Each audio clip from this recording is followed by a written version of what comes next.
மக்கள் பிரச்சனை எல்லாரும் சொல்கிறது வந்து பஸ் ஸ்டாண்டு. அதை மீறி முக்கியமான மக்கள் பிரச்சனை என்னென்னா இங்கே இன்ஃப்ராஸ்ட்ரக்சரே சரி கிடையாது. இன்ஃப்ராஸ்ட்ரக்சர் வந்து ஒரு 10 வருஷத்துக்கு முன்னாடி நல்லா டெவலப் ஆகிட்டு இருந்துச்சு. கடைசி 5 வருஷத்தில் ஒன்றுமே கிடையாது. ஃபார் எக்ஸாம்பிள் முனிசிபாலிட்டி வந்து இப்போ கார்பரேஷனுக்கான இன்ஃப்ராஸ்ட்ரக்சர் நம்ம கிட்ட கிடையாது. பட் ஹவுசிங் டேக்ஸ் பார்த்தீங்கன்னா 3 இயர்ஸ் பிஃபோர் வந்து 400 பே பண்ணிட்டு இருந்தேன்னா இப்போ வந்து அரௌண்ட் 16,000-17,000 பே பண்ணுறேன். ஸோ அந்த டேக்ஸ் பே பண்ணுறதுக்கான பெனிஃபிட்ஸ் எதுவுமே இந்த ஊர் மக்கள் அனுபவிக்கல.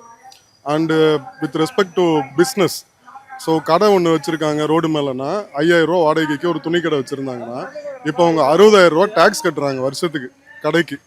ஸோ உங்களுக்கு கமர்ஷியல் ப்ராப்பர்ட்டியோட டேக்ஸை இன்க்ரீஸ் பண்ணிட்டாங்க. பட் பிஸ்னஸ் பார்த்தீங்கன்னா இங்கே அந்த அளவுக்கு நடக்காது. 5,000 வாடகை கொடுத்து என்ன பிஸ்னஸ் பண்ண முடியுமோ அதான் பண்ண முடியும்.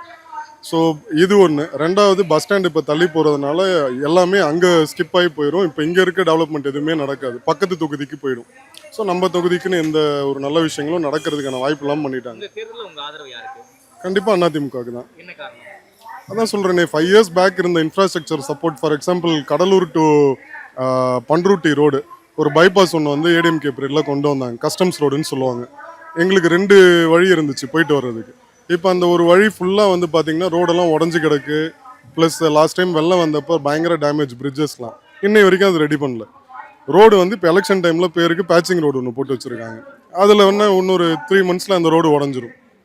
ஸோ இது பேசிக்கான ப்ராப்ளம்ஸு. இன்னும் வந்து நிறையா வந்து ஏடிஎம்கே பீரியடில் கொடுத்த டெவலப்மெண்ட் ரிலவெண்ட் இது இண்டஸ்ட்ரீஸாக இருக்கட்டும், இல்லை வந்து பிஸ்னஸ் பீப்புளுக்கான பிஸ்னஸ்க்கான ஸ்கோப் நிறையா இருந்துச்சு. இப்போ எதுவுமே இல்லை. கண்டிப்பாக அதிமுக தான்.